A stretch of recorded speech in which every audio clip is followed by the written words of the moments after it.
Čaute, moje meno je David Kolár a zložil som hudbu k filmu Mickey.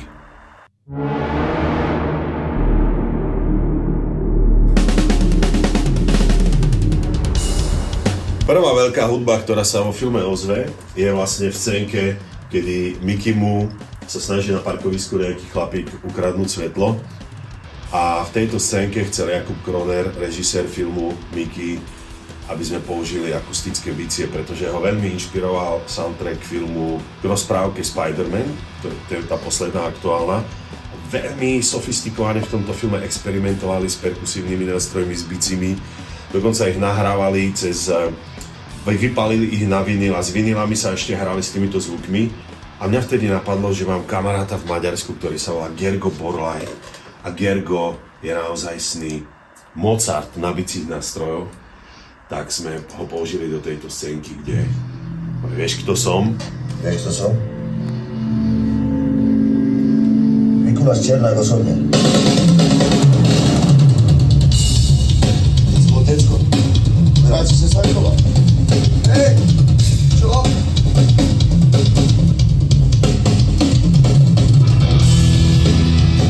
Hudba je tu punková, taký progresívny punk povedzme, pretože je to partia chlapov, ktorá si myslí, že nikto nič nemôže spraviť, že sú nedotknutelní. Preto tieto basy a tieto gitary otvárajú celý tento film, ako by sa otváral nejaký koncert.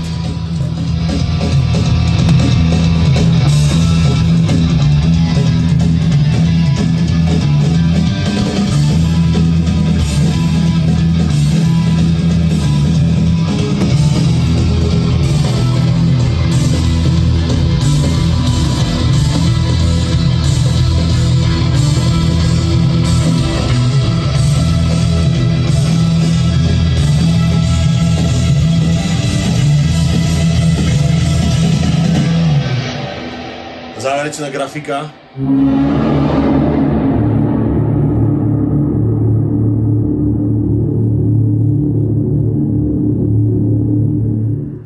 Podľa tohto zvuku je nám jasné, že nejde o pozitívneho hrdinu. Najťažšia scénka bola, keď sa vlastne Mickey snaží prehovoriť krčmára u neho v krčme, aby zmenil svoju výpoveď, pretože Mickeyho brat zmlátil chlapíka, ktorý zomrel.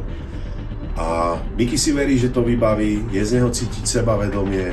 Na druhej strane je tam krčmar, ktorý je veľmi čestný a chce, aby jednoducho to celé bolo spravodlivé a Mickey ho brat šiel sedieť. Mickey to nechce, pretože sa bojí svojej mamy a čo povie doma mame. Čiže dostať napätie do tejto scénky bolo naozaj komplikované, pretože dostať tam zvuk Mickeyho, ktorý je v tej úvodnej grafike, dostať tam nejaký rušivý element, ktorý vlastne podfarbí celé to napätie a k tomu ešte vystavať tú scénku do toho bodu, že jednoducho dá Lojzovi znamenie, že je potrebné krčmára odstrániť. Hlavný zvuk je vlastne Mickeyho grafika, zvuk pod jeho grafikou, ja ho volám, že Joker Noise, to je tento. Z úvodnej grafiky. A druhý zvuk je tento, ktorý vlastne robí, podfarbuje to. Je celý vyrobený na elektrickej gitare cez rôzne pluginy a rôzne gitarové efekty sa dostalo toto. A potom je tu elektrická gitara, ktorá to celé rytmicky narušuje. Mne hrozne pripomína cymbal.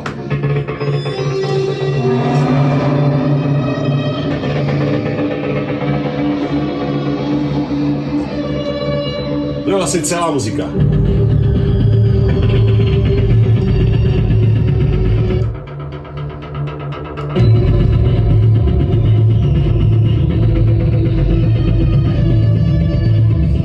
A toto je vlastne ten moment, kedy to potvrdí, Lojzo sa pozrie na jeho rodinu.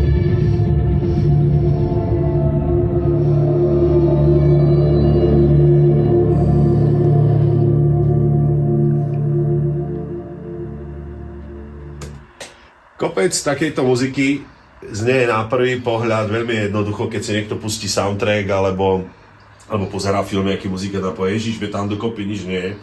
No ale fakt to nie je sranda vybrať tam niečo a práve to a pracovať s tými všetkými zvukmi, ktoré sú v tom filme, aby to pomohlo tej scénke a vytvorilo to napätie, ktoré táto scénka potrebuje.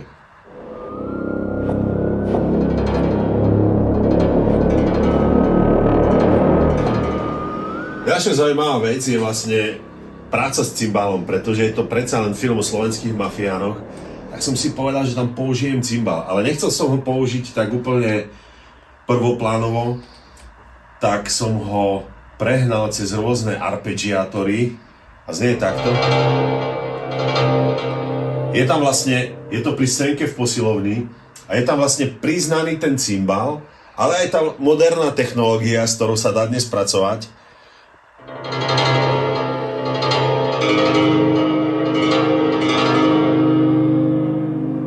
A samozrejme tenor trombón, ktoré sú zásadné pri takýchto veciach.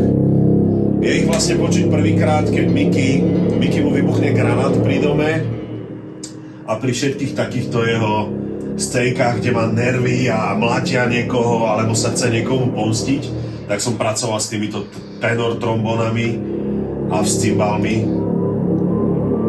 A tento piskot je tiež celkom fajn. Stoj kamarát. Čo si zač?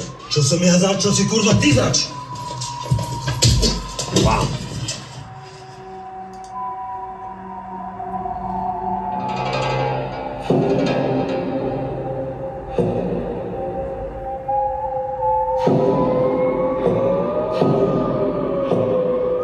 Toto je tiež veľmi zaujímavý proces, pretože najprv tu bolo strašne veľa hudby, ale režisér Jakub Kroner chcel túto scénku nechať takto, v týchto prestrihoch, a len taký minimalistický noise, ktorý to nakoniec zostal v kombinácii s tým cymbalom.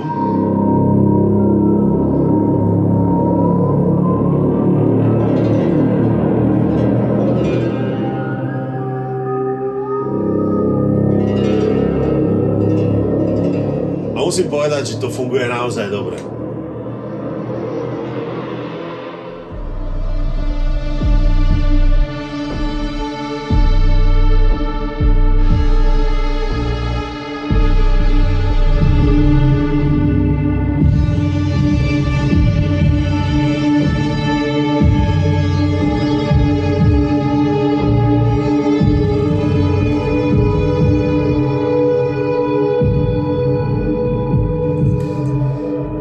Vlastne elektrická gitara spojená so syntetizátorom a vlastne hrozne sa mi páčil ten záber, kde je vidieť auta z vrchu a inšpiroval ma k takej trošku nejakému takému ľudovému motívu, ktorý hrám na elektrickej gitare.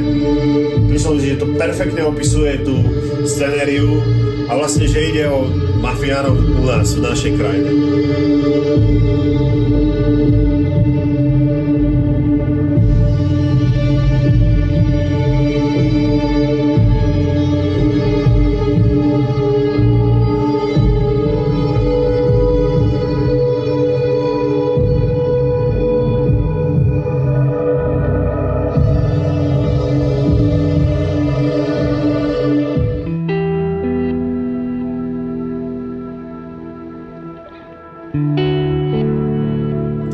Ďalšia veľmi zásadná scénka v tom filme je vlastne tá krčmarová linka, kedy Mickey povie mame, že Vlada za chvíľu pustia, oslavuje s rodinou a to všetko bolo potrebné zahrať a potom to zlomiť, kedy uvidíme, že Lojzo vošiel do krčmy a vyvedie krčmára von a stane sa to, čo všetci vieme, že sa stalo.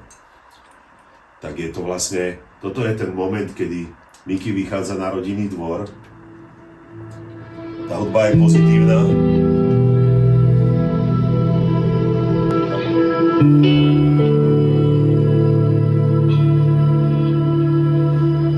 Sú vlastne gitary. Ja som primárne gitarista, veľmi rád používam tieto nástroje vo filmoch. Nie je to veľmi zvyčajné, ale myslím, že to skvelé funguje v tomto prípade. A tu nám vlastne príde ten zlom.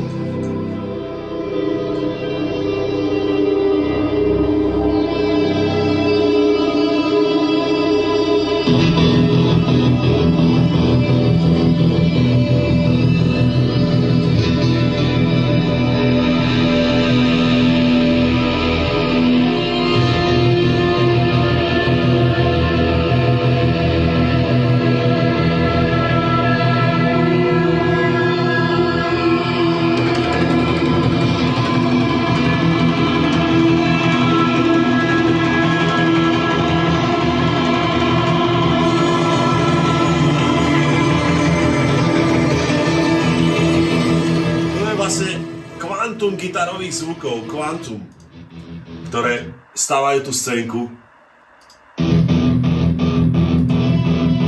Gitarový noise. Sú všetko gitary.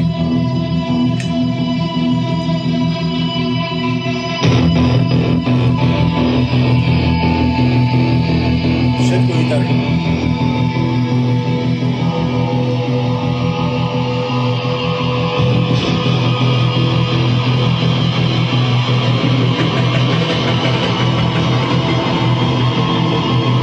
To sú gitarové zvuky prehnané cez rôzne pluginy a rôzne efekty a vlastne to mi prišlo originálne na tej muzike k tomuto filmu, že sú to všetko vyrobené zvuky na elektrických gitarách, ktoré sú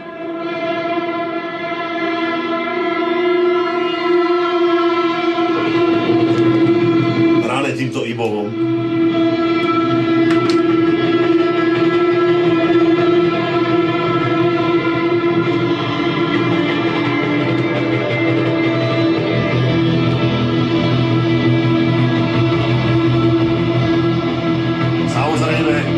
Spolu s elektronikou to znie takto.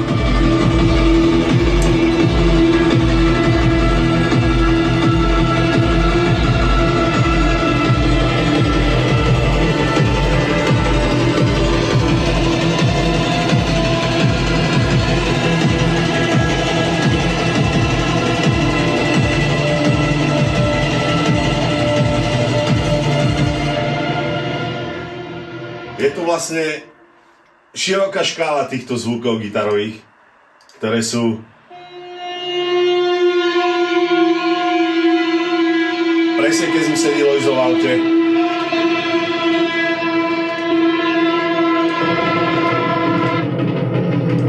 Gitara.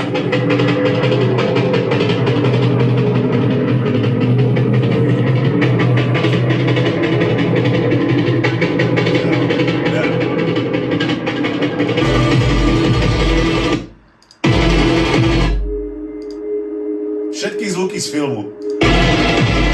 Dokonca aj Mickeyho zvuk, ktorý je pod grafikou, je tu s ním vo vysokých tónoch.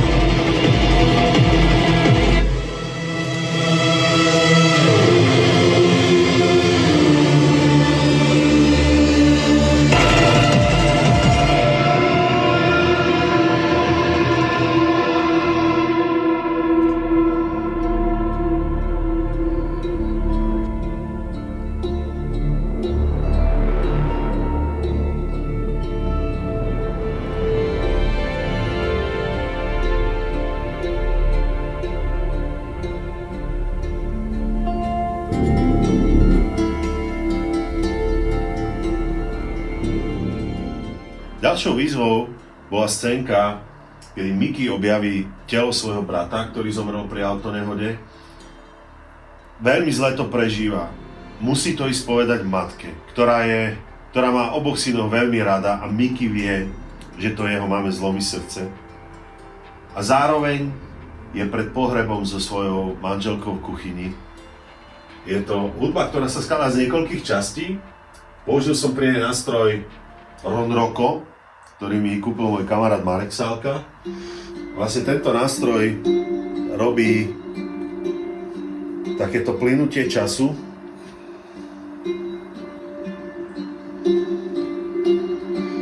Veľmi dobre sadol tento film na tieto gitarové nástroje.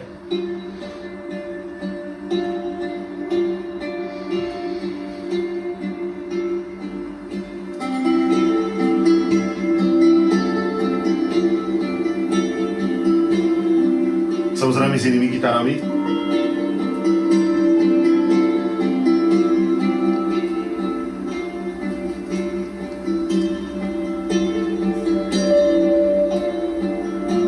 Teraz počujeme len Ron Rocco a gitary.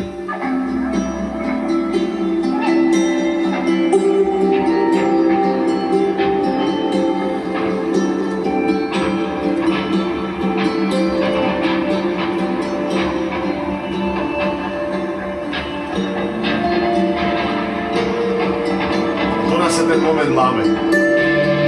Už tu je veľká hudba.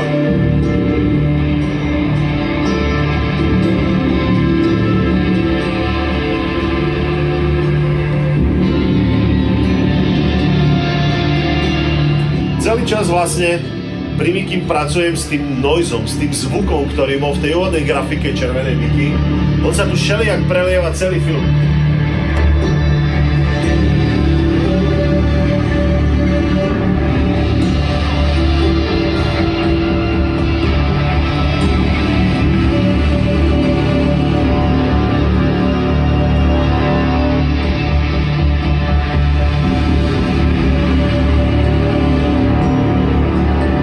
Sa k nemu teraz vráti a tu príde cymbal so syťakom.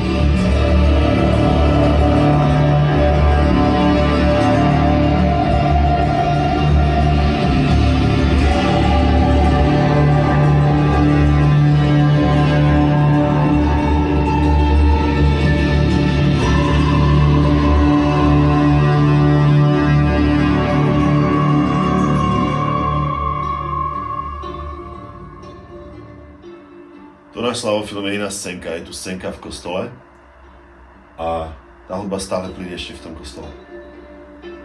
Je to vlastne koláž v tomto filme gitár akustických, elektrických, Ron Rocco, gitalele a syntetizátorov, akustických bicích a hlavne rôznych elektronických beatov, ktoré veľmi rád preháňam cez Combo Vox AC30 a rôzne iné gitarové aparáty a snažím sa im dať taký nejaký chrumkavejší, modernejší alebo nejaký kolárovský zvuk.